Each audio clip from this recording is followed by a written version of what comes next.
Hello, my Food Mood friends. Welcome back. Chandra is an Odyssey. Food and Mood Body Mind Coaching, starting a revolution, denormalizing foods and renormalizing. Yeah, I've been thinking a lot about this, and yeah, a couple of my clients have been going through the food reset lately, and they're just like, what? I can't believe, like, wow, I was at dinner the other day and a friend of ours took our advice, stopped eating hydrogenated oils. He bought mayonnaise that he thought was healthy because it said olive oil on the front. And I said, did you read the label?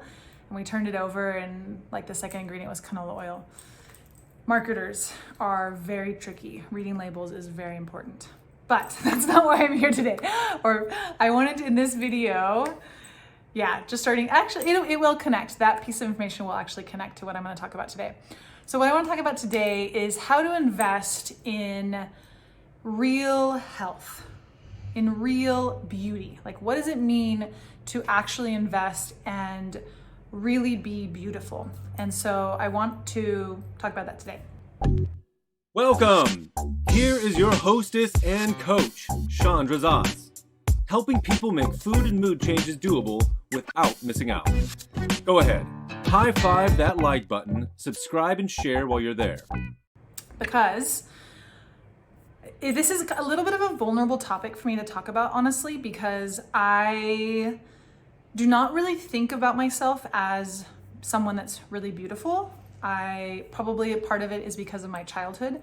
I was a sick kid, and so I was inflamed and I was swollen and I was red and I had eczema, and I definitely did not feel beautiful. I did not have boys asking me out.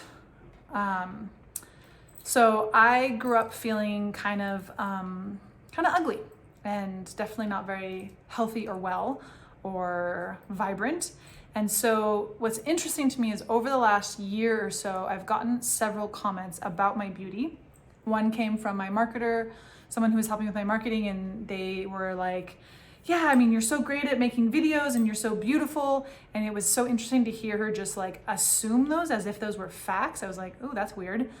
And then just a couple days ago, I was at a sports club here, checking it out with some friends, and we were just sitting there chatting, and a teenager walked by me and said, just like turned around and just don't know this person at all. And she was like, you're really beautiful. And I was like, wow, from a teen, that's like pretty amazing. A teenage girl. That really took me off guard. And I was at my daughter's end of this school year. I was volunteered for this water play date thing, and the guy who was taking down the bounce house, he was kind of looking at me, and I smiled, and he says, I'm sorry to bother you, but you're just really striking. And I was kind of like, thank you. And then my psychologist that I work with, he's referred a couple clients to me, and he said to me, he's reminded me, he said, remember how beautiful you are when you interact with these people. And I'm kind of like, so I've been kind of like really taking this, like these comments and, trying, my brain has been trying to wrap around it, because my belief in my head from my childhood is that like, I'm not really that beautiful. Hello, my friend. How are you? I'm in the Dead Sea, floating in the water. Go ahead and like and share and follow so we can keep in touch. I love myself, and when I look in the mirror, I truly feel love for myself. I used to avoid looking at mirrors because I hated the way I looked and I hated myself. So I have like a really beautiful relationship with myself, but it's still weird to me to think about others thinking that I'm beautiful. But people are saying it to me, and so I'm kind of in this little bit of a process around it. And why I want to share it with you today is because my view on health, like I have not done any surgeries. I don't use any makeup. The only makeup I use is mascara and sometimes a little eyebrow pencil. I barely use any skin products or hair products. I mostly just use oils like coconut oil.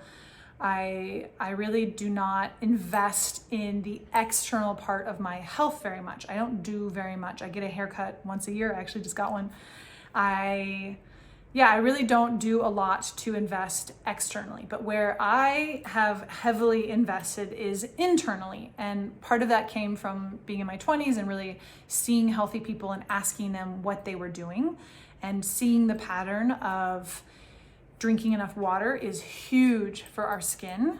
Hormone balance is huge for acne or any kind of blemishes. Eating clean food, eating nutrient-dense food is huge. Exercising is huge. These are going for walks, being connected to friends, the social pieces. These are how I truly have invested in myself for the last 20 years.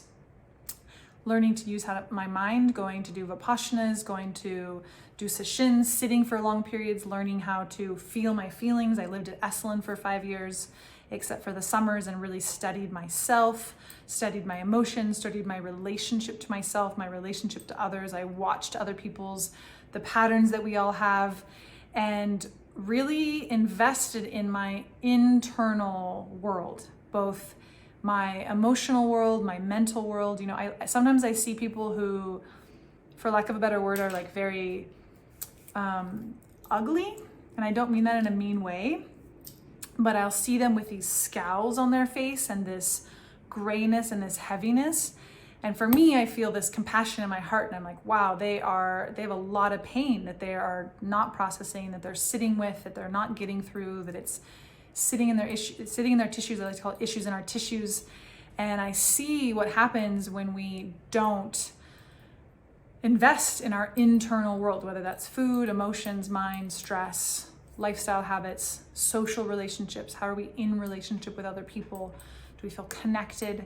How do we, there's so much that we have access to doing internally that I highly recommend. I was gonna say how many people are doing it, not doing it. It doesn't really matter. My point of this is to say it's an option, and it's what I've invested in order to, and my goal was not to be beautiful. My goal was to feel vibrant, to age gracefully, to feel good in my own skin, for my body to be a comfortable home for me, because it was not as a child. I know what it's like to not have my health. And so for me, after 2 decades, actually, it's actually more than 2 decades, but let's just say 2 decades of really investing in my health, I've gotten to this place where I feel really good in my skin. I feel really good. I'm in a solid relationship with myself, with my mind, with my emotions. It doesn't mean shit doesn't hit the fan and things aren't perfect, and I'm still totally human, but I'm in relationship with myself in a way that has, and I feel a little bit braggy saying this, but I still think it's important to share. I'm going to get over myself and just say, this is what I've done to become beautiful. Like, beauty is, like, when you think about sexy, what's sexy is what's healthy. You think about what it means to bear children and have offspring. It's an enormous amount of work. And so it makes sense that evolution has helped us be at our prime peak state, a health peak state, in order to conceive, in order to have children, because we need to be in a very strong place in order to take care of our offspring. And so, health is sexy because that's where we're at our prime, we're at our strongest. And so sexy is healthy, sexy is beautiful. And how do we become more sexy and beautiful? We become more healthy. We invest in our health, whether it's preventative or whether it's rebalancing things that are unbalanced or figuring out symptoms. There is a way to really think about and be in relationship with our health, that we're investing internally, that in our health in a way that shows externally as beauty and as sexiness. I mean, I also know, when I've gone through stressful or times where my health is not amazing, my sex drive goes down, like everybody. And so one way to actually also increase our sexual drive and our sexiness is by investing in our health. They're very connected. You see the connections? And let me link it back to the story that I was saying about the mayonnaise. So hydrogenated oils are something that I avoid like the plague, because they just do not serve our body. They don't give us the oils and fats that we really need, and they create a lot of free radicals in our body. And so it's one of the things I avoid like the plague. And whenever we have friends that are open to hearing our food philosophies, we always share that is one of the biggest, which makes it really hard to eat for restaurants. Most restaurants have those oils. It's cheap. I actually just had a really cool accomplishment I'm going to Burning Man, and I'm helping manage the kitchen, and I'm working with somebody who designed the whole menu. And I very gingerly asked, okay, so what kind of oils are we using for cooking? And he says, oh, this rice vegetable oil. And I said, is there any way? And he was like, I have a celiac, so he thought I was asking for gluten reasons. He's like, it's gluten-free. And I was like, I'm not asking for gluten reasons. I'm asking for like everybody's health in camp. And he was like, said that the total normal thing that everybody says it is, well, he said, what oils do you suggest? And I said, well, avocado is an easy one. And he's like, yeah, but the price, which is always what people at restaurants, whenever you talk to restaurants, that's the issue. You talk about people buying their own food in their house, it's the issue, money's the issue.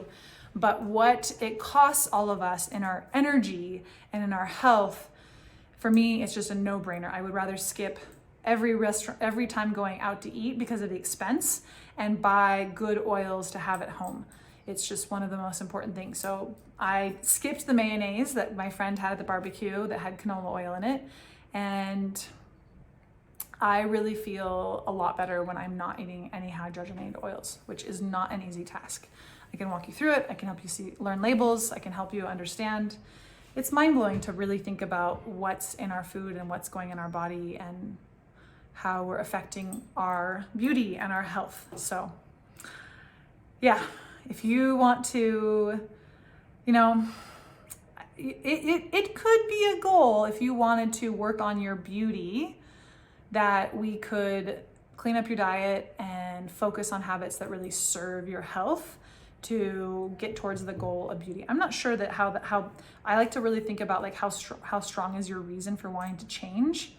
That would be an interesting one to see, like who would be so interested and be willing to go through discomfort for beauty, because it's a longer route than like putting makeup on your face or doing the external things. Those are the easy things, but they're short term. So if you want the long-term solution, I would love to help you, and some other cool things will probably happen in your life if you invest in your health, when you invest in your health. So thank you so much for your time and attention. And of course, I'm here if you would like to do this work with me. With my undivided attention, it is quite a treat to have somebody on your health team being accountable, helping hold you accountable, seeing you, listening to you, really thinking about your unique stuff and what it is that like where you're at and where your next steps. It's a very special thing to do. So let me know, and I will talk to you soon. See you next week.